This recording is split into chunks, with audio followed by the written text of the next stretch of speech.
Assalamualaikum warahmatullahi wabarakatuh. Banyak yang bertanya mengapa Nabi Isa alaihi salam yang diperintahkan oleh Allah subhanahu wa ta'ala untuk membunuh Dajjal dan mengapa tidak nabi-nabi Allah yang lainnya. Salah satu nabi yang belum wafat hingga saat ini ialah Nabi Isa alaihi salam. Ia diketahui akan datang kembali ke muka bumi untuk menegakkan kebenaran dan memberitahukan jalan menuju keselamatan sebelum kiamat tiba. Selain itu, Nabi Isa juga membawa misi penting lainnya, yaitu membunuh Dajjal.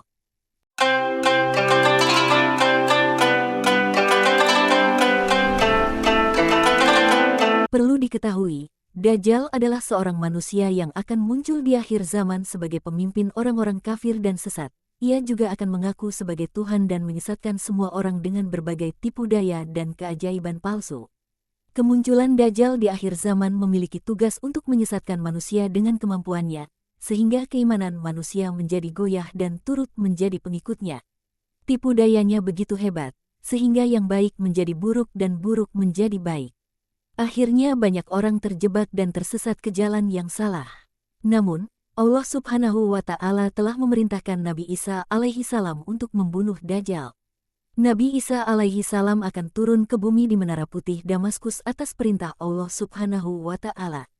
Mengutip dari buku Kiamat dan Akhirat oleh S. Royani Marhan, Allah subhanahu wa ta'ala memilih Nabi Isa alaihi salam untuk membunuh Dajjal bukan tanpa alasan. Allah subhanahu wa ta'ala berfirman dalam Quran Surat An-Nisa ayat 159 yang artinya, tidak ada seorang pun dari ahli kitab, kecuali akan beriman kepadanya, Isa, sebelum kematiannya. Dan di hari kiamat nanti Isa itu akan menjadi saksi terhadap mereka.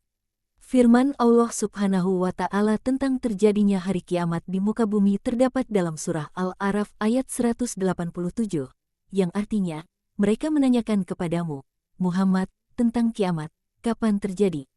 Katakanlah, sesungguhnya pengetahuan tentang kiamat itu ada pada Tuhanku. Tidak ada seorang pun yang dapat menjelaskan waktu terjadinya selain Dia. Kiamat itu sangat berat, huru-haranya bagi makhluk yang di langit dan di bumi, tidak akan datang kepadamu kecuali secara tiba-tiba. Mereka bertanya kepadamu seakan-akan engkau mengetahuinya. Katakanlah, Muhammad, sesungguhnya pengetahuan tentang hari kiamat ada pada Allah, tetapi kebanyakan manusia tidak mengetahui. Selain itu, disebutkan dalam sebuah hadis yang diriwayatkan dari Anas bin Malik radhiyallahu anhu. Rasulullah Shallallahu alaihi wasallam bersabda bahwa beberapa tanda hari kiamat sudah terjadi dan beberapa lainnya masih misteri. Di antara tanda kiamat adalah diangkatnya ilmu, kebodohan muncul, khamar diminum, zina dilakukan dengan terang-terangan, serta kaum laki-laki menjadi sedikit dan kaum perempuan menjadi banyak, hingga di tengah 50 perempuan hanya ada seorang laki-laki yang mengayomi. Hadis riwayat Bukhari. Adapun tanda-tanda hari kiamat seperti yang disebutkan antara lain. 1. Muncul Imam Mahdi. Munculnya Imam Mahdi adalah salah satu tanda datangnya akhir zaman. Hal ini sebagaimana bunyi riwayat Al-Hakim, Rasulullah Shallallahu alaihi wasallam bersabda, Imam Mahdi akan keluar di akhir umatku. Allah akan menurunkan hujan, akan menumbuhkan tanaman di muka bumi, harta akan dibagi secara merata. Binatang ternak akan semakin banyak, begitu juga umat akan bertambah besar. Imam Mahdi hidup selama 7 atau 8 tahun. 2. Dajjal. Selanjutnya, makhluk penyebar fitnah di bumi bernama Dajjal akan muncul sebagai tanda hari kiamat. Dalam hadits riwayat Muslim, Rasulullah bersabda, tidak ada satupun makhluk sejak Adam diciptakan hingga terjadinya kiamat yang fitnahnya lebih besar dari Dajjal. 3. Nabi Isa memimpin dunia. Dijelaskan dalam Al-Quran Surah An-Nisa ayat 159. Allah subhanahu wa ta'ala berfirman, Nabi Isa akan muncul di dunia dan menjadi saksi bagi umat manusia. 4. Hadirnya kaum Ya'juj dan Ma'juj. Dalam Quran Surat Al-Kahfi ayat 94, Allah subhanahu wa ta'ala berfirman mengenai Ya'juj dan Ma'juj, yakni kaum yang menjadi perusak di bumi. Artinya, mereka berkata, wahai Zulkarnain, sungguh, Ya'juj dan Ma'juj itu, makhluk yang berbuat kerusakan di bumi. Maka bolehkah kami membayarmu imbalan agar engkau membuatkan dinding penghalang antara kami dan mereka? 5. Matahari terbit dari arah barat. Fenomena matahari terbit dari arah barat jadi fenomena tak biasa yang muncul sebagai tanda hari kiamat. Matahari yang selalu terbit dari arah timur ini nantinya akan terbit dari barat sebagaimana dalam hadis Abu Dawud serta Ibnu Majah. Dari Abdullah bin Amr, dia berkata, "Aku hafal dari Rasulullah sabda beliau. Sesungguhnya pertanda yang pertama-tama muncul, menjelang kiamat, ialah terbitnya matahari dari barat dan munculnya binatang melata menemui manusia pada waktu duha. Mana saja dari keduanya yang lebih dulu terjadi, maka tidak lama sesudah itu yang lainnya pun segera terjadi." 6. Da'abah, binatang melata. Kemunculan binatang melata disebutkan dalam hadis yang sama dengan terbitnya matahari dari arah barat. Namun, tidak diketahui mana yang duluan akan terjadi, apakah kemunculan binatang melata atau matahari dari barat. 7. Adanya kabut dan angin berhembus. Disebutkan dalam Al-Quran Surat Ad-Duhan ayat 10-11, Allah Subhanahu wa Ta'ala bersabda mengenai kemunculan kabut yang menjadi peringatan akan datangnya hari kiamat. Artinya, maka tunggulah pada hari ketika langit membawa kabut yang tampak jelas, yang meliputi manusia. Inilah azab yang pedih.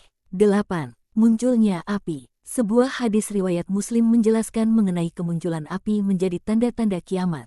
Bahkan, api tersebut membawa manusia menuju tempat berkumpul. Dan yang terakhirnya adalah api yang keluar dari Yaman, menggiring manusia ke tempat mereka berkumpul. 9. Terjadinya gempa. Terjadinya gempa bumi sebagai tanda hari kiamat dijelaskan dalam Al-Quran Surat Al-Hajj ayat 1. Artinya, wahai manusia, bertakwalah kepada Tuhanmu. Sungguh, guncangan hari kiamat itu adalah suatu kejadian yang sangat besar. 10. Kehancuran Ka'bah. Kehancuran Ka'bah menjadi tanda terakhir mengenai terjadinya hari kiamat. Hal ini sesuai dengan hadis riwayat Hakim dan Abu Ya'la oleh Abu Sa'id Al-Khudri.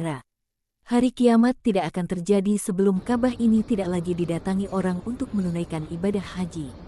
Dalam hadis riwayat Muslim dan Bukhari, dari Abu Hurairah, Rasulullah Shallallahu Alaihi Wasallam bersabda, Ka'bah diruntuhkan oleh Zulsuwaikatain dari Habasyah. Sejatinya, hanya Allah Subhanahu wa Ta'ala yang tahu alasan mengapa mengutus Nabi Isa alaihi salam untuk membunuh Dajjal.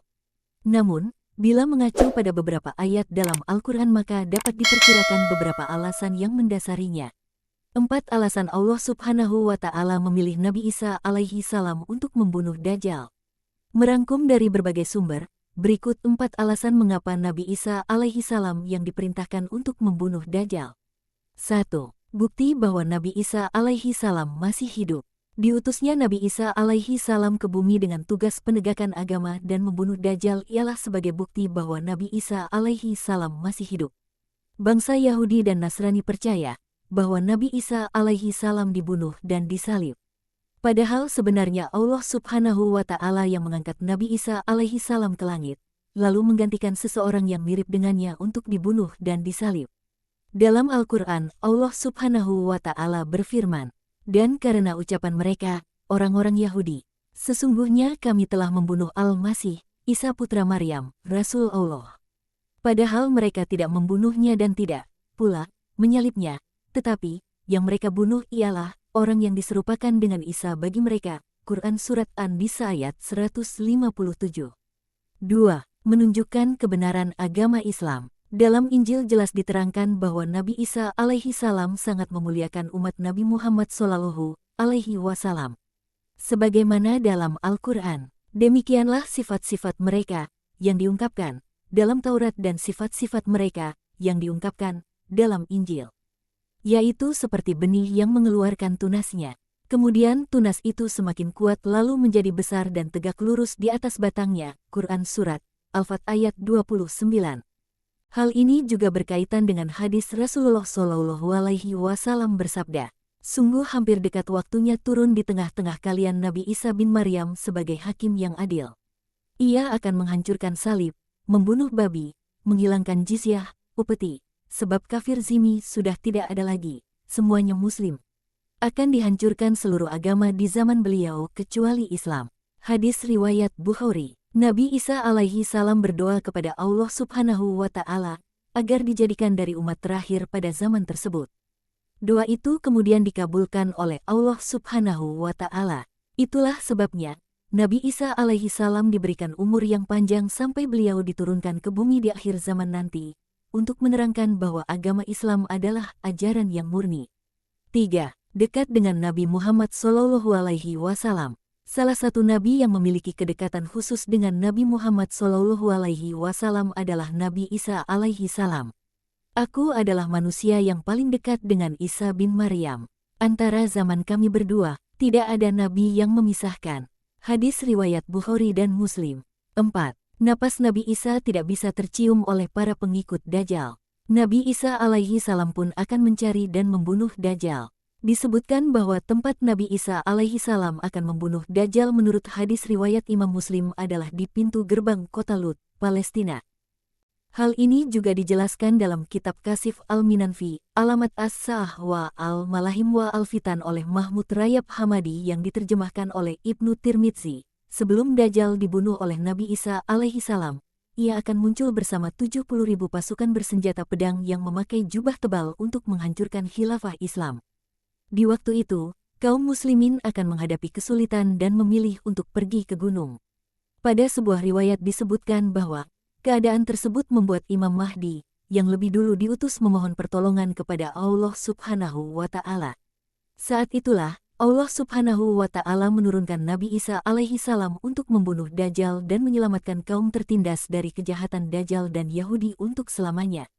Hal tersebut diriwayatkan oleh Nawas ibn Saman, hadis Abu Umamah dan lainnya. Dalam Kisyatu al-Masih ad-Dajjal yang ditulis Muhammad Nashiruddin al-Albani yang diterjemahkan oleh Ahmad Zubaidi dijelaskan, Nabi Isa alaihi salam membunuh Dajjal selepas ia sholat subuh.